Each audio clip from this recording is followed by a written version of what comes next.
Hello, Garland Nixon here, and we are very lucky to have a guy who is a tremendous resource when it comes to the international shenanigans of the intelligence forces. And to be quite frank, this is one of my favorite and easily one of the most informative shows that I do each week. Jeremy Kuzmarov from Covert Action Magazine. Let's talk.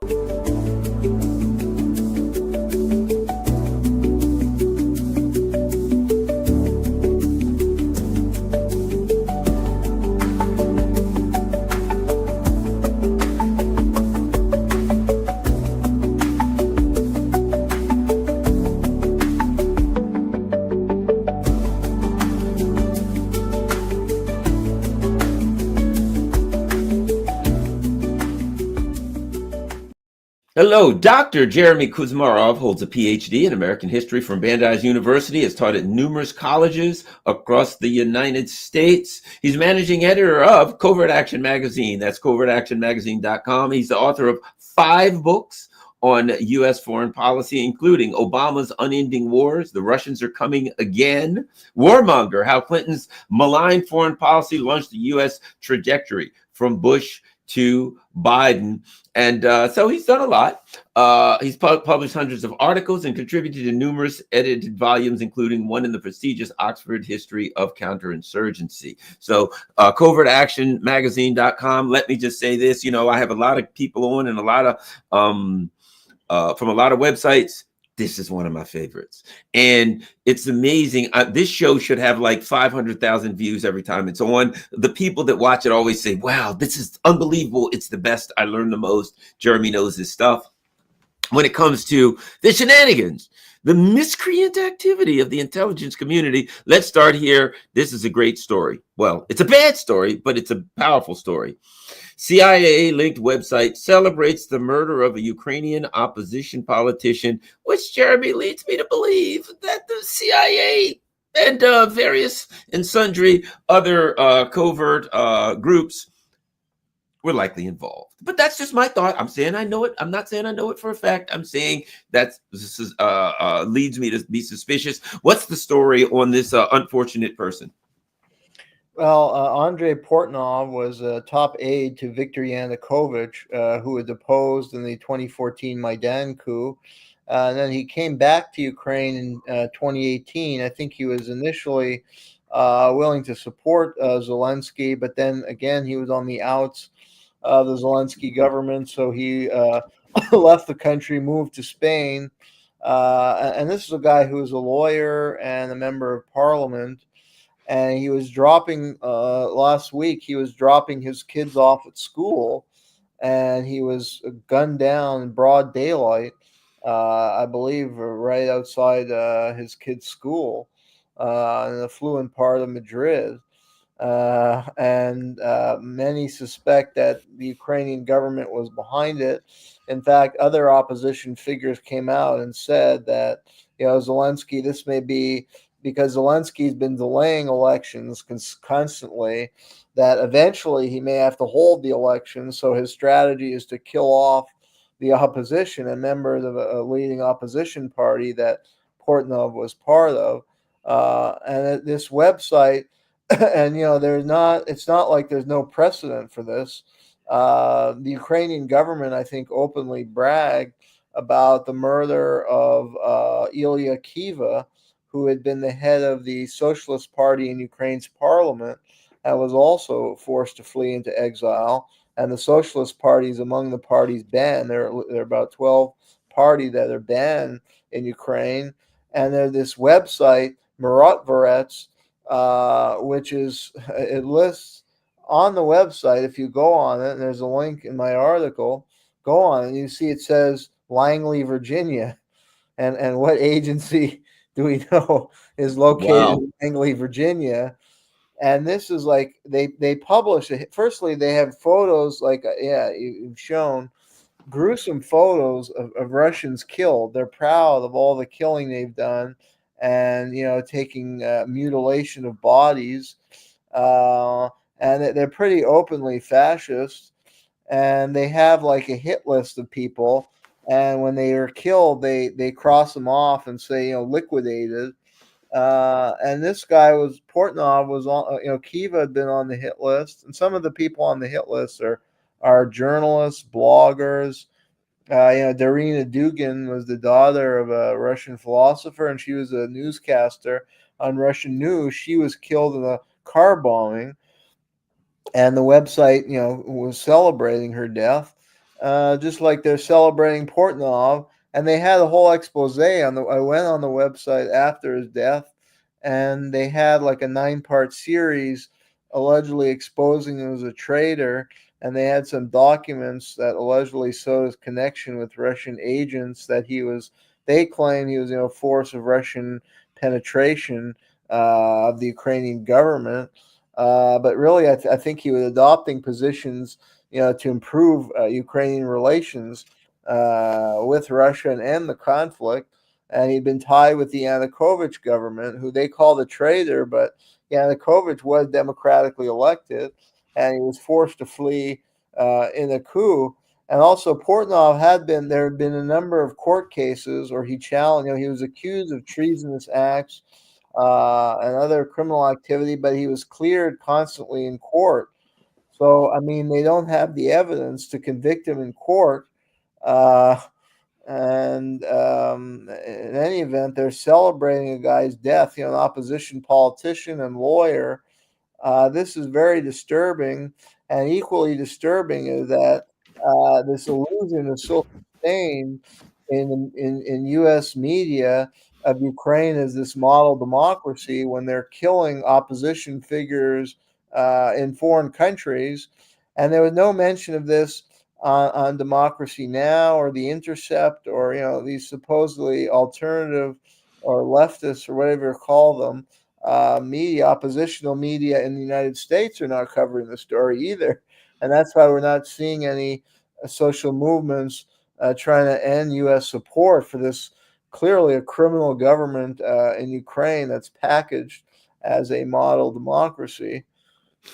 What's interesting is you talk about Alexei Arestovich. He was a former high-ranking person in the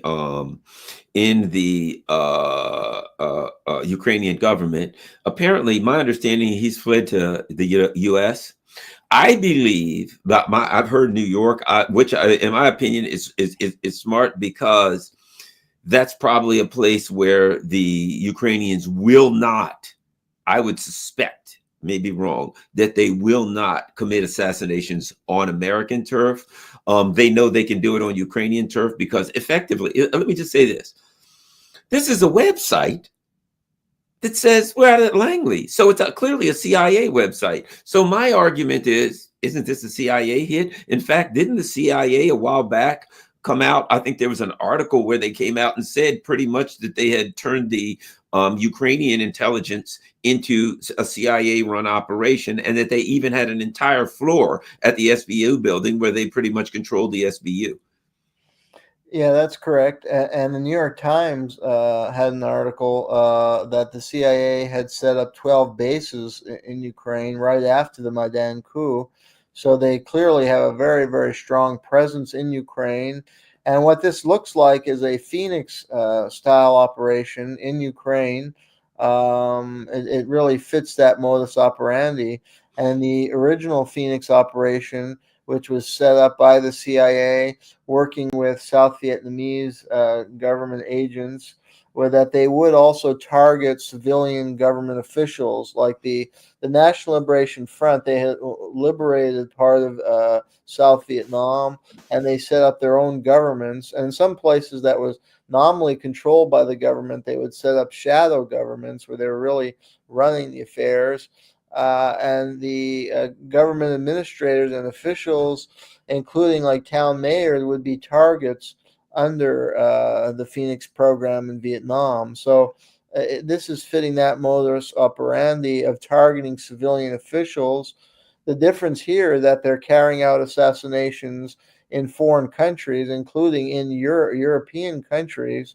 And that is very reckless, really, of them, because that should arouse international opprobrium and international action against what they're doing. But they seem to be immune from the law. And it's kind of it reminded me that the Rwandan regime, which was heavily supported by the U.S. and UK governments, was also known for carrying out these kind of brazen assassination of opponents of the Kagame government in foreign countries. So, these are the kind of regime that the U.S. government supports, while it claims to be on this great mission to spread democracy and counter authoritarianism. I mean, you have these academic journals out of Harvard and these supposedly exalted, PhD academic figure with distinguished professorships talking they're this great moral crusade against Russian and Chinese authoritarianism, and yet this is going on pretty openly, where the U.S. allies and the CIA is involved in assassinating civilian officials, and there's no consequence for that criminal behavior. Well, I tell you what, it also reminds me of Operation Gladio, wherein the U.S. intelligence made it, and I suspect British intelligence, but U.S. intelligence, were pretty clear that throughout Europe, if there is a person, particularly a leftist, trade unionist, whatever the case may be, someone as they saw as an enemy, that they would do all manner of political assassinations. They would do, false flags, whatever they had to do throughout Europe. And it seems to me that I have argued that this is not World War III, that it is the continuation of World War II that never died. It went to kind of a Cold War from hot war to Cold War back to hot war. But it seems to me this is the U.S. government again saying we'll go throughout Europe and we'll kill people in Europe anytime we see fit to accomplish our goals. And because number one, because number two, they know the U.S., the European leadership, mostly of which they put in power anyway, none of them is going to push back. Your thoughts? Yeah, I would agree with that. I think we see, a long continuity of U.S. foreign policy, including support for, fascistic elements in Ukraine. And that goes back to the immediate post-World War II period when you had the Operation Rollback, and the CIA was training and allying with fascistic elements to try and overthrow the pro-Soviet government that was taking root in Ukraine and other Eastern European countries. And these are very clearly fascist. I mean, if you read the Marat-Varet's website, it's pretty openly fascist. And there's, including, one facet of fascist ideology, the glorification of violence and killing, which that website, just the photo featured there, exemplifies. And then there's this ultra nationalism, because I read through this dossier they compiled on Portnov, and infused is this language that he's a traitor to the motherland, and this kind of nationalistic language and veneration, and that is a feature of fascism, as well as the derogatory language against perceived opponents that would justify exterminatory policies. And then you have, that hidden hand of the CIA, which is not, in this case, it's pretty openly. Like, why would they put that Langley, Virginia on the website? I mean, that is a very, very offensive website. It's really, truly disgusting. But the CIA just, doesn't care. Like, it's like they're out in the open. I mean, in the early Cold War, I don't think they would advertise that kind of thing publicly. It would arouse a lot of outrage and disgust. But it just shows, I guess, times have changed a little bit. They become more brazen in their actions, and the public maybe has become so desensitized to this kind of thing that they just don't care enough to do anything to try and stop it. One of the things I think is interesting here, and I'll give you two words. Part of the article you have a CNN article by Al Goodman, Lauren Kent, Jack Guy characteristically made it seem that Portnov was the victim of a random crime. Two words came to mind: Seth Rich. Yeah, we see that the media is completely subservient to the power structure and there's a complete absence of journalistic integrity. And one of the worst, yeah, because in that article I just surveyed some of the different media coverage, and CNN was appalling in the lack of journalistic integrity, as with the Guardian. The Guardian actually, beside not uh, going into at all the involvement of the Ukrainian government or the potential of that, because a lot of the articles suggested that like they made Portnoy seem to be a bad guy. And some articles suggested, he was involved in some corrupt business dealings, and that his death was a fault of that. Although there's no actual evidence of that he was corrupt in any way, and he'd been cleared in court numerous times. And then the Guardian actually like shifted gear. It like briefly mentioned his death and said, "Oh, there have been all these suspicious deaths linked to the Russians, including in Spain." And there was this guy who sent mail bombs to Spanish government officials. And the review of his social media posts showed he had one or two posts that were pro-Russian.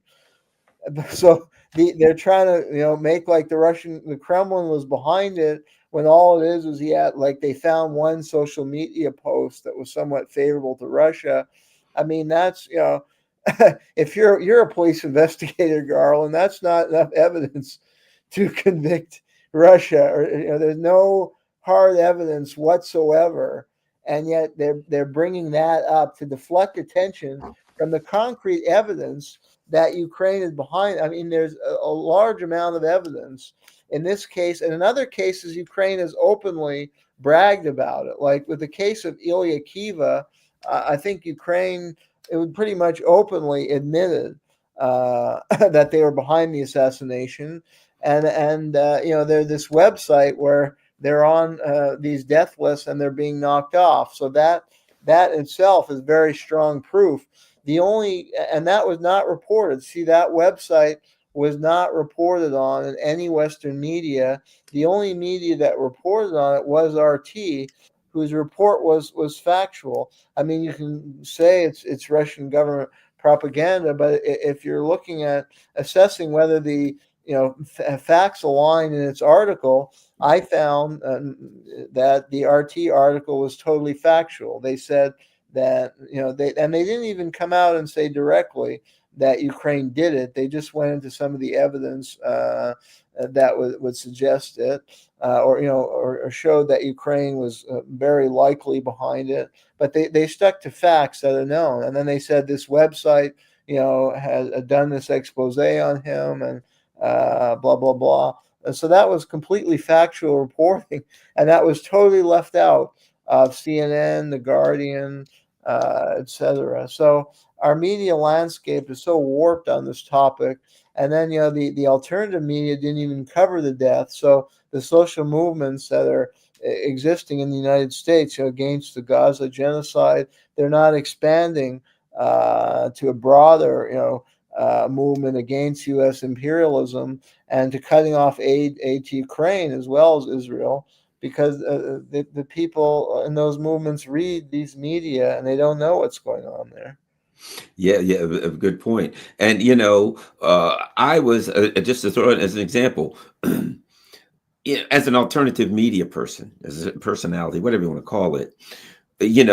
My suspicions always arise from the dog that didn't bark. You know what I mean? When there's something of great consequence happens and it's not covered, or it's covered in a way that seems to slant, that seems to be an attempt to slant the view of the reader, I get suspicious that they're up to no good and they know it. And particularly, as I said in the Seth Rich, they went on to say, oh yeah, he was just shot several times. This was just a random street murder. But then the FBI came in and took over the case, and we find all of these. Why is the federal government involved in a random street murder? And then the federal government, they won't give up. They've got the laptop. They claim they don't have the laptop. They're fighting in court. They don't want to give up the laptop. And I'm like, for a random street murder? This doesn't make sense, And I'll add one other thing. And the other thing that really raised my ire, that raised my suspicions, was when the Seth Rich incident happened, people started reporting on it. And if you said Seth Rich on your social media in any way, shape, or form, I wonder about Seth Rich. Guess what? You would get thrown off. You would get shadow banned. You would get suspended for just using the term Seth Rich. You couldn't say anyone who said anything about Seth Rich was immediately attacked by the entire system. And to me, little do they recognize that when they do this, there's a vast number of people out here that see that particular thing as a signal. As soon as they say you can't talk about Seth Rich, all of us out here in the alternative media sphere say, so Seth Rich is what we need to look into. And then every time they do that, the more you look into it, the more you realize, my God, it's a concerted effort amongst the media. It's not like somehow there's one person at CNN that's writing it. It's a concerted effort all throughout the media, which means that it is that they're working together. Your thoughts on that? Absolutely. Yeah, that was very well said. I mean, yeah, I've looked a bit into the Seth Rich case, and I mean, they claimed it was a robbery, and yet nothing from him was stolen, and he was shot in the back. And everything, and I have some of the details because, yeah, I'm doing a book on political assassinations, and I cover that case just a little bit at the end, but I read a couple books about it, and the books had a lot of good evidence. Yeah, and these were, obviously not the kind of books you find in Barnes and Noble, but they're out there. They're small publishers, but they're out there or independently published. And the evidence, yeah, is just, I mean, anybody who can think clearly would see something is messed up here. And that obviously there's something broader, some conspiracy behind this. And I mean, I think Assange, he was identified as the person who gave the information to WikiLeaks. I mean, he is the key to unraveling the whole RussiaGate fraud. So obviously they have to cover up his murder because he was a disaffected DNC operative who gave information to WikiLeaks, and it was not the Russians. So his case is a very important one politically, in unraveling RussiaGate, and RussiaGate is related to what we're describing here in Ukraine. I mean, RussiaGate helped to condition the public to hate Russia, to see Russia as this nefarious actor involved in the manipulation of U.S. politics, among other nefarious things it was supposedly doing. And that conditioning was crucial to get the U.S. public on board, especially the liberal. I think the RussiaGate really, because they went after Trump, it was a concerted effort to condition the liberal left in the United States, which traditionally that would be the sector of the political class that would be against war. That might be the group to organize opposition to U.S. foreign policy, to wage protests. I mean, they target, they were against the Iraq War and the Bush administration. So, and that was a pretty formidable force constraining U.S. foreign policy. So they realized, we have to get these guys. We don't want, protest march through Washington or Boston. We don't want, so they did this in a clever way. And so that's why they have to cover up the Seth Rich murder and attack everybody who's a conspiracy theorist who just delves into the facts. Now that term is really being used against anybody who's doing actually real journalism or just real thinking or reading, into the case. And that's how much our intellectual culture has been degraded. Because I did an article, about Harvard is now publishing this misinformation review, and it's basically just attacking people as conspiracy theorists who are doing journalism. And there are articles in that misinformation review about mocking people who think there was a conspiracy about the Seth Rich case. I mean, this is just a degraded intellectual culture. And when I mention alternative media, it's not your show. It's like I guess they're more now mainstream alternative media, like the Democracy Now!, the Mother Jones. They used to be alternative media, But now they're just going along. They've obviously been co-opted. You'd have to look into their finance structures of what foundations are funding them. That they're just going along with the standard narrative, or ignoring these kind of issues and channeling. It's controlled opposition. They're trying to. And that's what the CIA does. They infiltrate alternative media and social movement to try and to channel opposition or activist movements in certain direction, away from certain topics. So obviously, this is a hot one. The Ukraine, they want this. This is a whole massive enterprise that the deep state had been coordinating for years now to try and draw the Russians into a quagmire in Ukraine, potentially provoke a war between Russia and Germany. I think the ultimate goal is just to weaken Russia, to dominate the Eurasian region. So they've got to control the opposition movements at home to make sure there's not a huge outpouring of dissent against the criminal policy that are being pursued in Ukraine that may be very well leading us to a wider world war. Oh, absolutely. Well, last thing I'll say about Seth Rich is this. Look, the FBI had a problem with Seth Rich because they said, look, the Russians broke into the DNC servers and stole a bunch of stuff.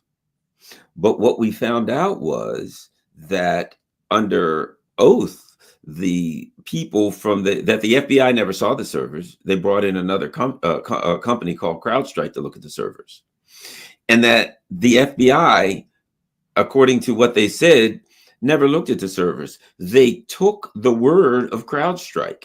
That CrowdStrike just said, yeah, it was the Russians. And the FBI said, okay, well, we'll get a report on that. The CrowdStrike never gave them a report. You'll give us some evidence. CrowdStrike never gave them any evidence. So they said, hey, the Russians were in there and CrowdStrike's supposed to give us a report. So we took a law enforcement agency. This took the word of this paid company that was paid by the Democrats. We took their word for it. They were supposed to give us a report. Did they ever give the report? No, they never get. I think that came out in the Roger, what's his name, trial. We never got a report from CrowdStrike. Oh, okay. That apparently after that, one of the leaders of CrowdStrike in Congress testified that they had no evidence that anyone stole anything, not just the Russians. They had no evidence that anyone took anything off the DNC computer. Nothing. They said that they were preparing, but nobody. So wait a minute. All the Democrats, everybody out here believes that the Russians stole information and emails off the computer. But according to your testimony in Congress under oath, nobody stole anything off the computer. And there was a guy who would know all these things because that guy had access to the computers. And his name was Seth Rich. He could have buried the FBI. He could have buried CrowdStrike because he could have testified as to what happened. The guy that could have buried them from the very beginning mysteriously got shot in the back. And then the FBI came in and took all of his stuff and wouldn't explain anything why. And to this date, don't want to give up the computer, because if they give up the computer and we look and we say, holy God, he was the guy. The FBI was lying all along. And the question comes back. Why'd you hold on to his computer? Why'd you lie? Why didn't you tell us? They should be. But the interesting thing I think about it, I'll ask you this. What the hell's with Kash Patel? I thought he was supposed to come in. You and I aren't Kash Patel.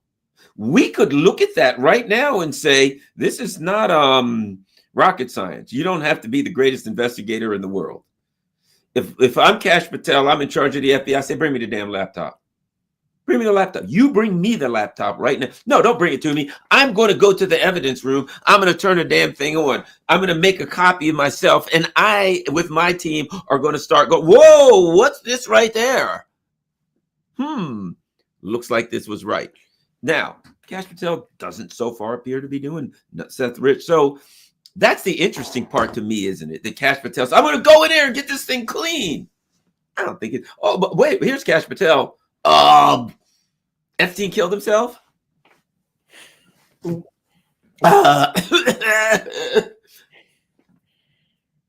That's Cash Patel. Hostage video. Anyway, your thoughts on that? Yeah, and from what I've read, I believe there's a gap. Like Seth Rich, he was at a bar at like 12 p.m. And then there's a gap, like nobody knows where he was from 12 because he was found dead at like 4 a.m. And there's a gap of time. So it appeared that he was kidnapped and then like placed, in front of his apartment after he had been murdered, according to a number of independent investigators. But yeah, I think what you're describing, I mean, yeah, again, he's key. I agree with you. He's key to unraveling the whole Russiagate fraud. He would expose the lies surrounding Russiagate and corruption. So he had to be eliminated. And as far as Cash Patel, I mean, it just showed a fraud. The Trump campaign tried to present himself that he's fighting the dark forces of the deep state and he's going to clean out the corruption. But he's just another. I mean, Trump is a con man, and Americans should never trust their politicians. I mean, I know that as a historian because I go over with students. Woodrow Wilson. We go over different election campaigns. Woodrow Wilson, 1916. His campaign slogan was "He kept us out of the war," and that's why they voted for him. And then he was secretly planning, meanwhile, to get U.S. troops into World War I and fool the public. And within 7 months, he had U.S. troops in Europe when people voted him as a peace candidate. And it was the same thing with Lyndon Johnson, 1964. He promised, and same with FDR. In 1940, he said he promised no boy would ever be sent to another overseas war. So I mean, Trump just fits the pattern. Zelensky ran on a peace. Zelensky ran on a peace candidate. He was Zelensky. I love that. Zelensky was on a TV show called Servant of the People, and he was a teacher who happened to get elected president. And in the TV show, he wanted Ukraine to join the EU and NATO and all of that stuff. And then all of a sudden, a party popped up called the Servant of the People Party, and Zelensky was the candidate. But he ran on a peace platform. He got elected, and he went and apparently, clashed a bit with the neo-Nazis, and then did a 180, shockingly. Yeah.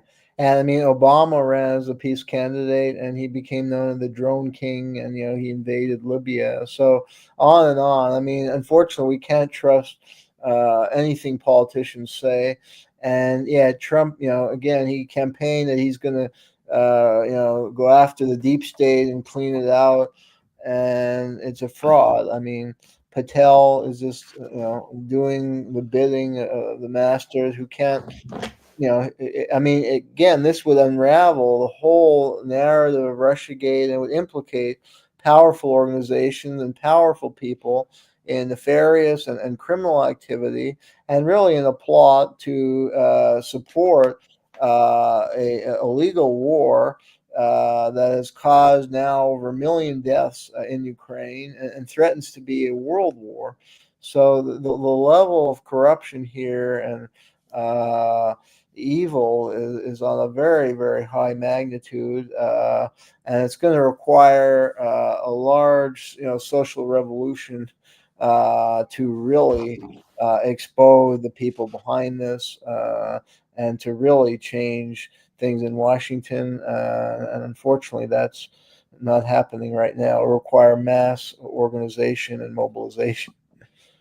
All right. Speaking of nefarious activities, speaking of something we need to talk about and crazy conspiracy theories, where the term actually came up from. Oops, wrong one. Sorry about that.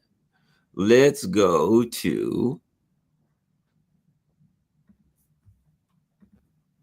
highlights from the newly declassified JFK, RFK, MLK assassination files. We're going to look at that once again. Covert Action Magazine. That's covertactionmagazine.com, exposing covert action since 1978. Oh, by the way, you look right up here. This is something you might want to look at. Series. Look at this.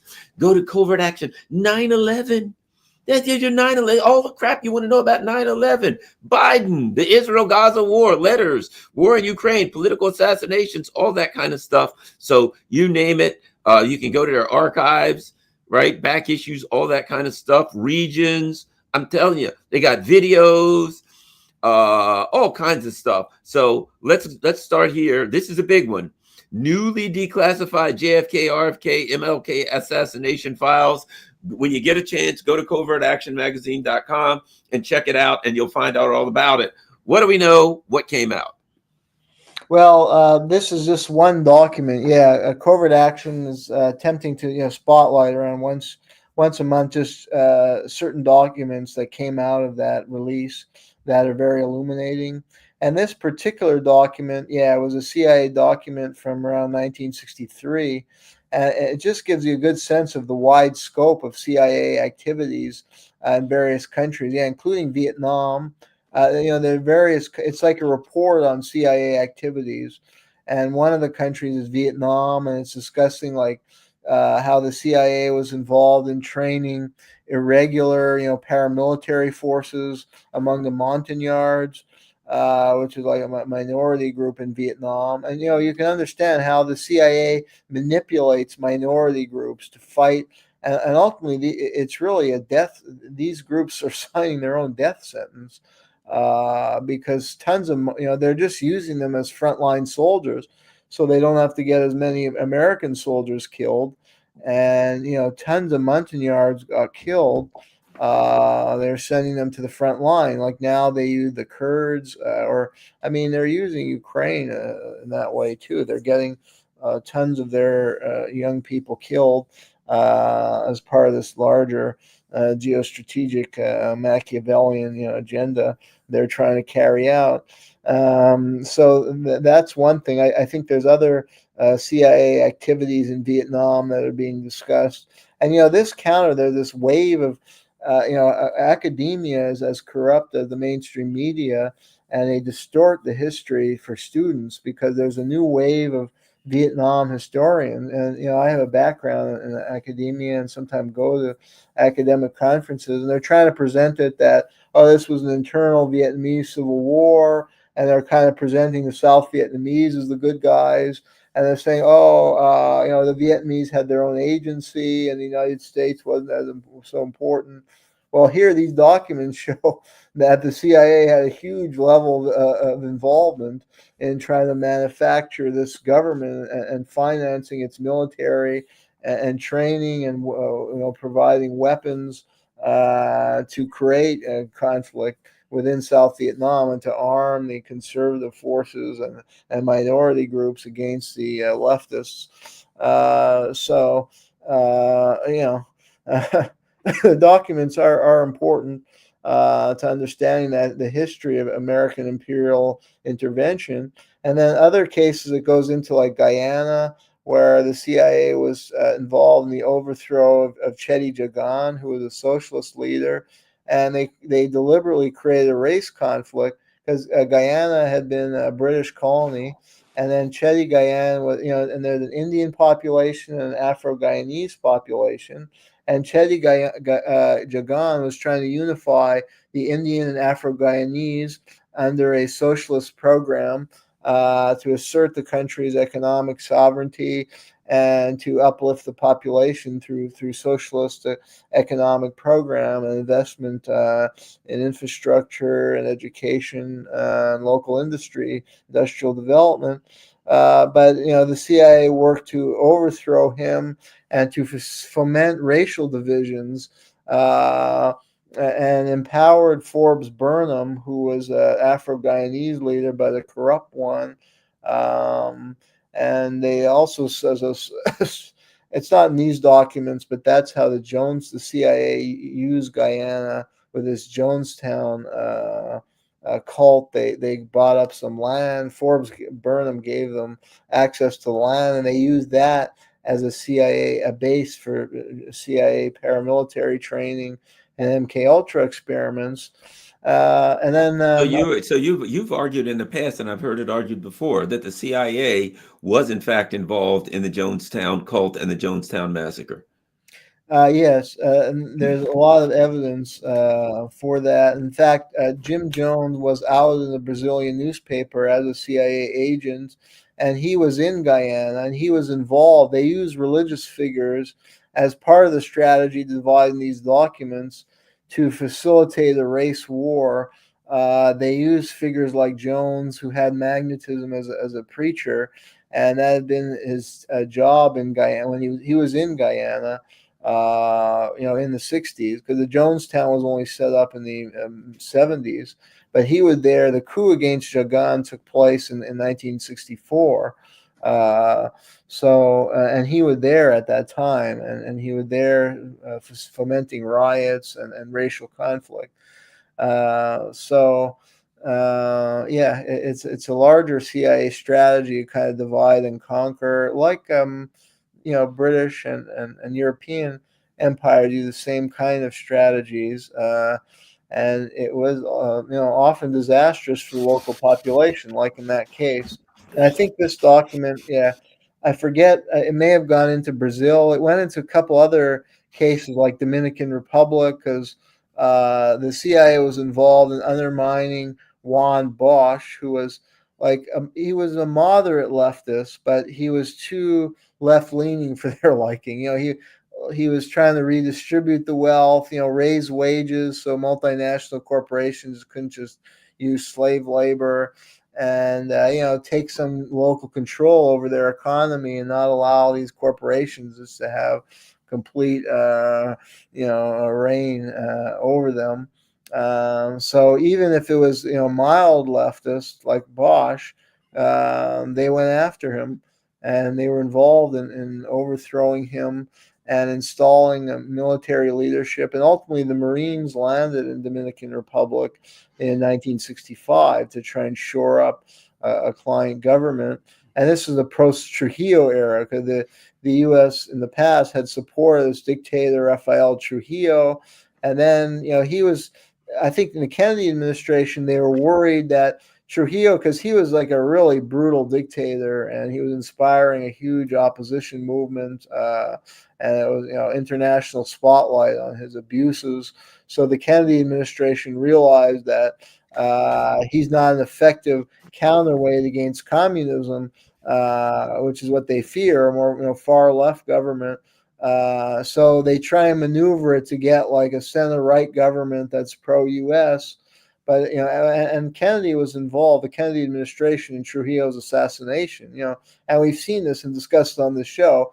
When a leader who the U.S. supported for a long time overstays his to the empire or the mafia don, then they find a way to get rid of him, and often they will assassinate him. Of course, using local proxies, so they keep their own hands clean, and it's hard to implicate them legally, although often they're behind it.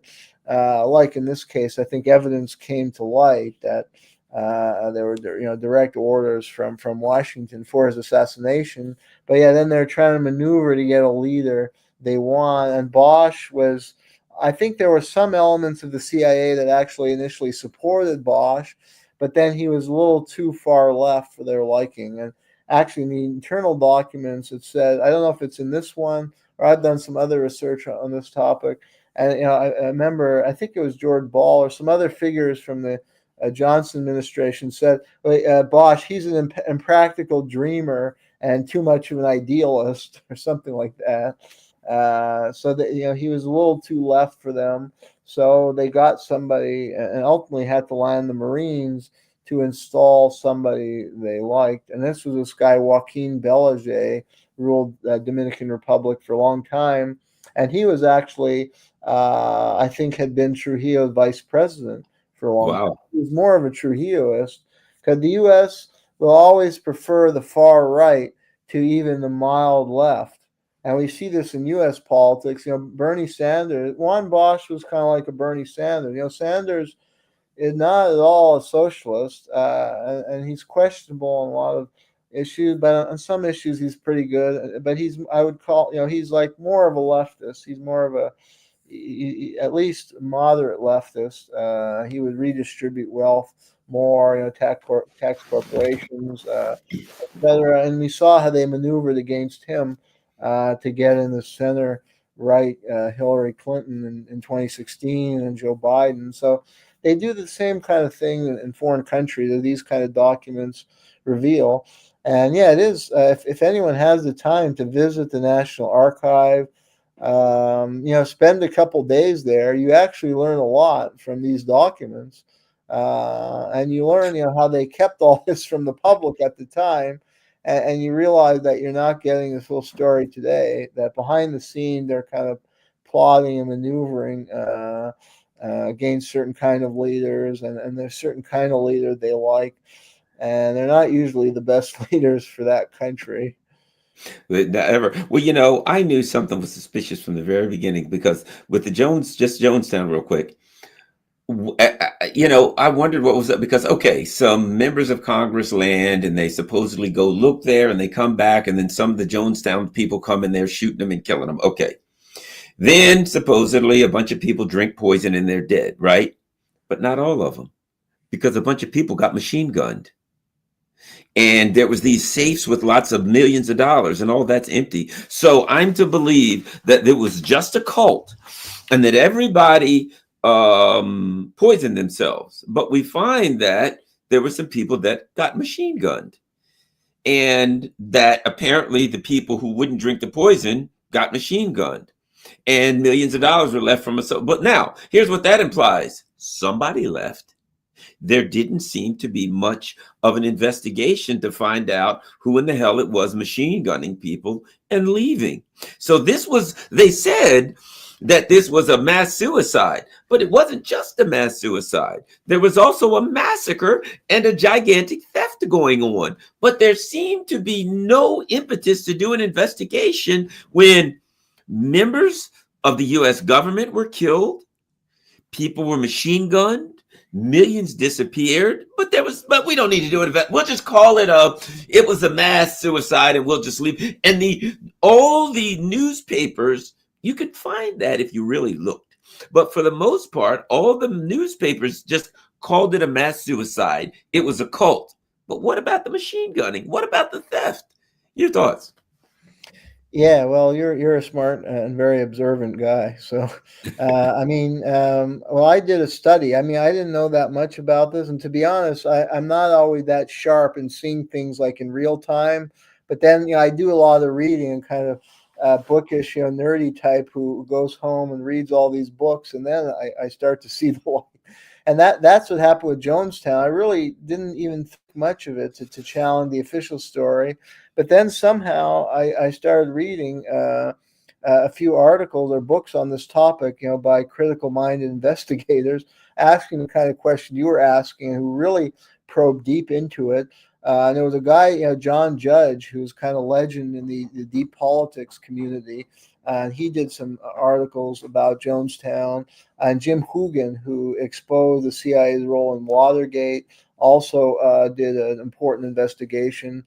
And yeah, a number of things. Well, firstly, what came out was that Jonestown, they used the front of the cult, but they purchased a huge amount of land through their relationship with, Jim Jones had been in the CIA, or the CIA asset, had worked in Guyana to help engineer the coup against Jagan and to support the Fort Burnham dictatorship in Guyana. And he had close relation with Fort Burnham. So it was through that relationship, and Burnham was like a CIA proxy. So they purchased all that land at Jonestown. And there was a part, and people who were at Jonestown may not have even been aware, but on some of the land, they were carrying out paramilitary training for mercenaries who were later sent to Angola to fight for the CIA against the MPLA, with a left-wing group that was backed by Cuba in Angola. And they're also MK Ultra was the mind control experiments that we discussed on this show before, run by the CIA. And MK Ultra was exposed by the Church Committee and some other congressional investigations, and it was officially shut down in 1974 or so. But it's believed that it continued through some psychiatric facilities and also through religious cults whose leaders are very good at manipulating people. And that's what the CIA specializes in, manipulating people. And so Jones was perfect, because he was such a great manipulator. And they used Jonestown to carry out MK Ultra experiments, because after the massacre, when they went there, they found all these drugs, the kind of drug that had been used and experimented with in MK Ultra, including things like thorazine, all kinds of tranquilizers, drugs used for hypnosis, which is what MK Ultra was experimenting with. How to use hypnosis to control people and get them to do things, including assassinations or other missions, maybe in the Cold War.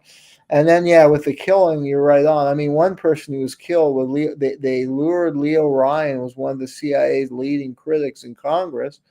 In the early 70s, he was a congressman from California, Democrat, who was very progressive on a lot of issues. And he sponsored the Ryan Hughes Amendment, which would establish full congressional control over the CIA. And obviously, the CIA did not like that. And they lured him there, and he was murdered before the Kool-Aid incident. And So he the was murdered so by a military officer. so the congressman who sponsored legislation to look into the CIA, I mean to look into Jonestown, was the oh that's right, and that's he showed up, and that's what they killed him, right? Yeah, he was murdered. He sponsored legislation to have Congress control the CIA, which is Oh, not what they wanted. And then he was investigating Jonestown. He had been tipped off because it was in, Jonestown was in San Francisco, and it lured all these hippie types and elements of the counterculture who were looking for, something more, some religious component of their life. And Jones drew them in, but he was a master manipulator, and there's all kinds of criminal activities that Jones was carrying out. And yeah, it was a cult, and he was getting. There were all kinds of also sexual, bad sexual things going on. So Joan was tipped off. Ryan was tipped off about that, and then he went to investigate. He was sent to investigate, and a lot of his constituents, there were people killed under suspicious circumstance, and this is in his district, so they're begging him to find out what's going on here more, and hold Jones accountable for criminal activity and these deaths that people felt Jones was behind, or elements of the Jonestown hierarchy. He was lured there, and then he was assassinated by a guy wearing military fatigues. And then that was a prelude to the massacre you describe. Yeah, a lot of the people were actually machine gunned and murdered. And it's believed Joan may have escaped to Brazil. Some of the top leaders, some escaped by boat and lived under a different cover in Brazil and some other South American countries. So it's unknown if Jones himself was killed. There's evidence that would indicate that he escaped, and that there may have been the person they identified as Jones didn't have features of his body. Did anybody, when they came to the plane, I know the members of Congress left the plane, they went to the Jonestown, they came back, right? And then that's when they were attacked and shot. Did any of the people at the plane survive? Which plane is that? Any of the people that was with the congressman, did any of his Yeah, entourage? some did survive. His aide was Jackie Spear, who became a congressman from California for many years, and she'd been interviewed about it. She was shot, but she survived. There were people in his entourage that survived, but yeah, a number of people were killed. Like there was a news reporter that got killed beside Leo Ryan. There were about I forget how many, but maybe been 3 or 4 other people got killed beside Ryan, and Jackie Spear survived. And then they used this guy as a patsy. It's in my article, Leighton. You see, they fingered a guy named Leighton for Leo Ryan's death, but he was clearly a patsy, and that his family. he came. There's a lot of suspicion about his family because his father, like his whole family, was involved with Jonestown, and they provided, I think, some of the money. But the father had been like head of the Army Chemical Warfare Branch, and head of some of these secret military, facilities where they develop chemical warfare, like Dugway, Utah. Um, and so there's like ties with intelligence and top level military and military experiments of the people who were crucial in Jones's inner circle and provided some of the financing. And then this was like there were a lot of money that got stolen. This was like $1 billion enterprise, and a lot of the money got stolen in the end.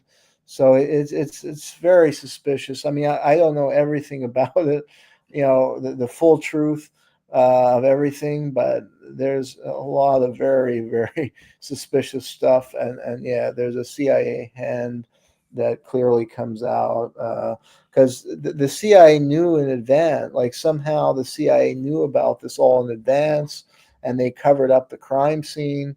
And there's this guy, it's been a number of years since I investigated this, so I'm not fresh with all the details, but there was a guy in the U.S. Embassy who his behavior was very, very suspicious. And he was very close with Jim Jones. And like they were caught on video, get him out. They made sure to get him out of there. Like it was captured on video. So, I mean, there's clearly an elaborate cover up.